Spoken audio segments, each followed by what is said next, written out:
કેમ છે વિદ્યાર્થી મિત્રો? હવે આજે ચેપ્ટર નંબર 8 પાર્ટ 2 નો અભ્યાસ કરીશું.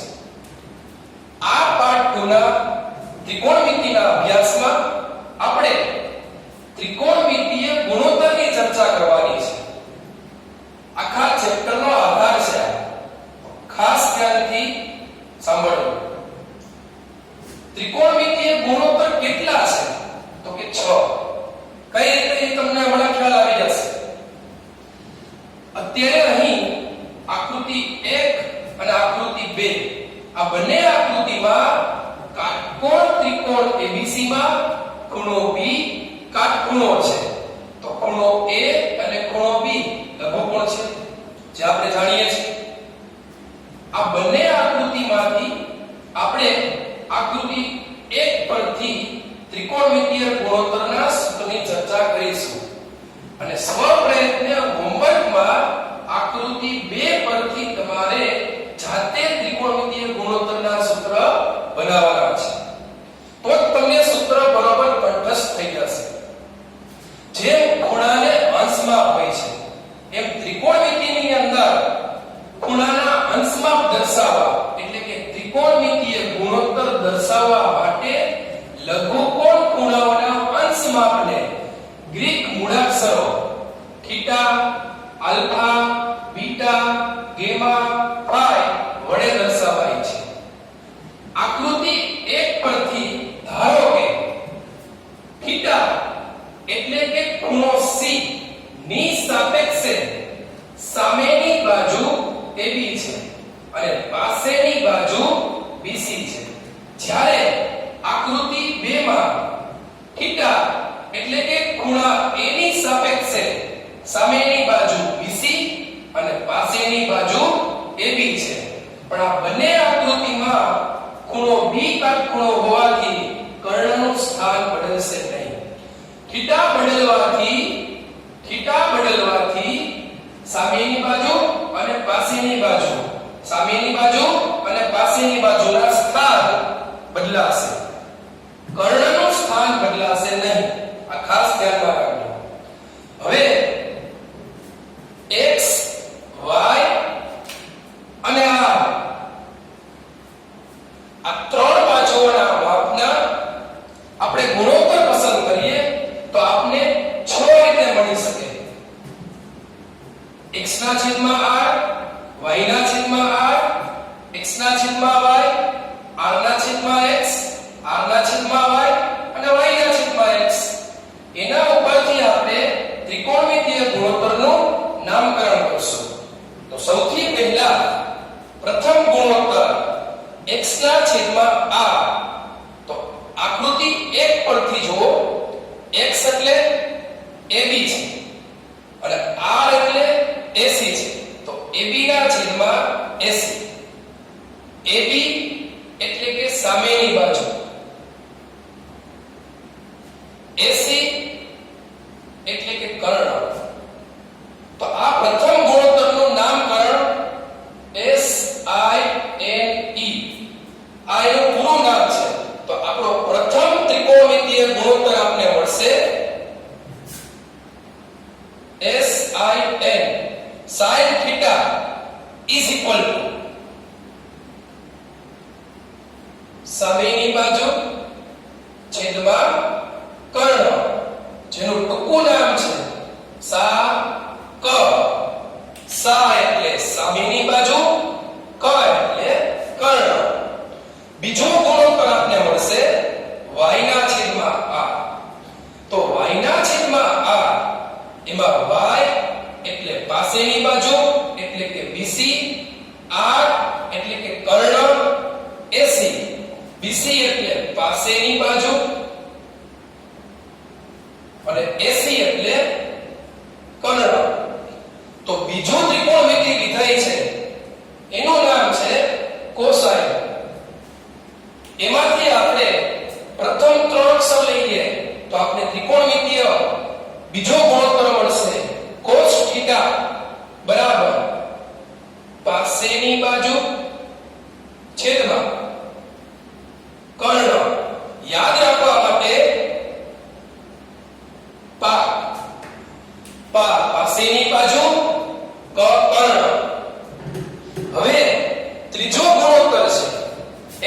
y તો આકૃતિ 1 માં જુઓ x એટલે કે AB y એટલે કે BC AB એટલે સામેની બાજુ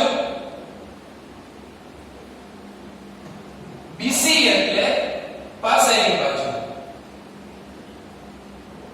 તો આ ત્રિજ્યો ત્રિકોણમિતિય ગુણોત્તર છે જેનું પૂરું નામ છે ટેન્જન્ટ એમાંથી આપણે પ્રથમ 3 અક્ષર લઈએ તો ત્રીજા ત્રિકોણમિતિય ગુણોત્તર આપને મળશે tan થીટા tan થીટા એટલે સામેની બાજુ છેદમાં પાસેની બાજુ ટૂંકમાં યાદ રાખવા માટે સા પા સા સામેની બાજુ પા પાસેની બાજુ તો આમ ત્રિકોણમિતિય ગુણોત્તર કુલ 6 છે જેમાંથી આપણે 3 ગુણોત્તરનો અભ્યાસ કર્યો પ્રથમ છે sin થીટા બીજો છે cos થીટા અને ત્રીજો છે tan થીટા હવે તમે જોઈ શકો છો કે x ના છેદમાં r છે તો હવે અહીંયા r ના છેદમાં x છે y ના છેદમાં r છે તો હવે અહીંયા r ના છેદમાં y છે x ના છેદમાં y છે તો અહીં y ના છેદમાં x છે તો હવે આ ત્રણ જે ગુણોત્તર આપને મળ્યા છે એ ત્રણેયના વ્યસ્ત ગુણોત્તર કરવાથી આપને અન્ય 3 ત્રિકોણમિતિય ગુણોત્તર મળશે તો ચોથો ગુણોત્તર છે r ના છેદમાં x તો r પ્રથમ આકૃતિમાં r એટલે કે કર્ણ અને x એટલે કે સામેની બાજુ તો કર્ણ એટલે કે AC સામેની બાજુ તો કે AB અને આનું નામ છે કોસિકન્ટ જેમાંથી આપણું જે વિધેય તૈયાર થશે એ કોસેક થીટા જેનું સૂત્ર છે કર્ણ છેદમાં સામેની બાજુ અને એને ટૂંકમાં યાદ રાખવા માટે કસા ત્યાર પછી r ના છેદમાં y r ના છેદમાં y એટલે કે y ના છેદમાં r નું વ્યસ્ત તો આકૃતિ 1 માં જુઓ r એટલે તો કે કર્ણ y એટલે તો કે પાસેની બાજુ કર્ણ તો કે AC પાસેની બાજુ તો કે BC બરાબર તો આ તમારું પાંચમું ત્રિકોણ વિધેય તૈયાર થશે કયું તો કે એનું નામ છે સિકન્ટ એમાંથી આપણું જે વિધેય તૈયાર થશે એ છે sec થીટા બરાબર કર્ણ છેદમાં પાસેની બાજુ જેને ટૂંકમાં કહીએ તો કપા અને હવે મિત્રો છેલ્લું ત્રિકોણમિતિય વિધેય જે x ના છેદમાં y એનો વ્યસ્ત એટલે કે y ના છેદમાં x એના ઉપરથી મળશે બરોબર તો આકૃતિ 1 માં y એટલે કે BC x એટલે કે AB BC એટલે પાસેની બાજુ AB એટલે સામેની બાજુ અને એનું પૂરું નામ છે કોટેન્જન્ટ અને એમાંથી આપણે પ્રથમ 3 અક્ષર લઈએ એટલે આપણે છેલ્લું ત્રિકોણમિતિય વિધેય મળશે કોટ થીટા અને કોટ થીટા એટલે પાસેની બાજુ છેદમાં સામેની બાજુ ટૂંકમાં કહીએ તો પાસા આમ વિદ્યાર્થી મિત્રો ત્રિકોણમિતિય વિધેયો કુલ 6 છે એને યાદ કઈ રીતે રાખવાના છે જો પ્રથમ ગુણોત્તર છે sin થીટા એટલે કે સા સામેની બાજુ કર્ણ એનો વ્યસ્ત ગુણોત્તર છે કોસેક થીટા એટલે કે કર્ણ સામેની બાજુ બીજું ત્રિકોણમિતિય વિધેય છે cos થીટા તો cos થીટા એટલે કે પાસેની બાજુ કર્ણ આ cos થીટા નું વ્યસ્ત છે sec થીટા જેનું સૂત્ર છે કર્ણ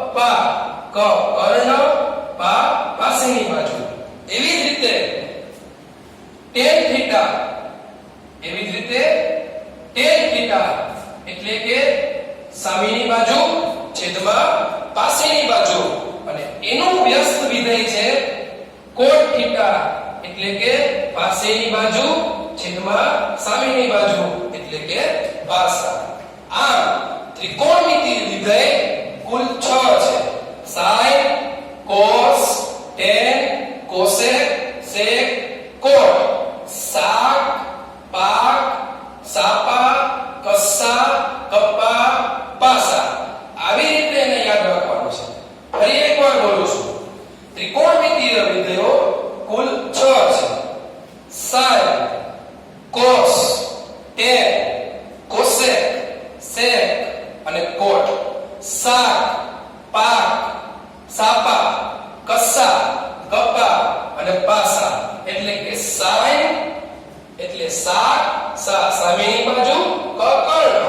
cos એટલે કે પાક, પા પાસેની બાજુ, ક એટલે કર્ણ.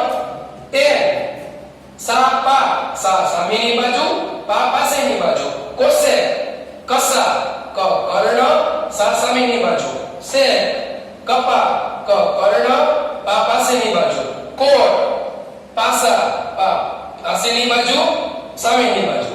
આવી રીતે ત્રિકોણમિતિય ગુણોત્તરો વારંવાર કંઠસ્થ કરવાથી તમને આ સૂત્ર પાકા થઈ જશે.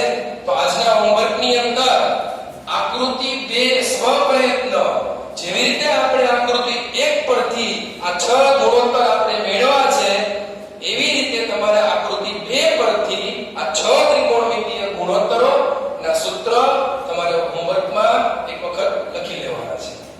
વિદ્યાર્થી મિત્રો, હજી એક ચર્ચા કરી લઈએ. તમે જોઈ શકો છો કે sin વિધેય છે અને cos વિધેય છે. તો sin નું સૂત્ર શું છે? સાક. cos નું સૂત્ર શું છે? પાક. તો જુઓ હવે આપણે sin થીટા અને cos થીટા આ બેનો ભાગાકાર લઈએ. એટલે કે sin થીટા નું સૂત્ર છે સાક છેદમાં cos થીટા નું સૂત્ર છે પાક. તો આ બંનેની અંદર અંશ અને છેદની અંદર, અંશ અને છેદની અંદર કર્ણ કર્ણ ઉડી જશે. તો વધ્યું શું? સામેની બાજુ છેદમાં પાસેની બાજુ, અને સામેની બાજુ છેદમાં પાસેની બાજુ એ ત્રિકોણમિતિય વિધેય tan થીટા માટે લાગુ પાડી શકાય. એટલા માટે બરાબર શું લખી શકાય? tan થીટા એટલે કે sin ના છેદમાં cos બરાબર tan થીટા લખી શકાય, અને tan થીટા બરાબર sin ના છેદમાં cos થીટા લખી શકાય. આવી જ રીતે તમે cos થીટા ના છેદમાં sin થીટા લ્યો તો શું લખી શકાય? તો cos ના છેદમાં sin લેશો તો અહીં સામેની બાજુ છેદમાં પાસેની બાજુ મળે છે. તો અહીંયા શું મળશે? પાસેની બાજુ છેદમાં સામેની બાજુ. તો પાસેની બાજુ છેદમાં સામેની બાજુ, અને એ ગુણોત્તર છે cot થીટા. તેથી cos ના છેદમાં sin થીટા બરાબર cot થીટા કહી શકાય, અને cot થીટા બરાબર cos ના છેદમાં sin થીટા કહી શકાય. તો આજના પાર્ટ 2 ના લેક્ચર પરથી આપણે હવે સ્વાધ્યાય 8.1 ના દાખલાઓ સરળતાથી ગણી શકશું. આ ઉપરાંત 1 થી 30 સંખ્યાના વર્ગ અને વર્ગમૂળો તમારે કંઠસ્થ કરી લેવા, તો જ તમને પાર્ટ 3 આ ચેપ્ટરનો બરોબર સમજાશે. અને આજનું હોમવર્ક વિદ્યાર્થી મિત્રો ભૂલાય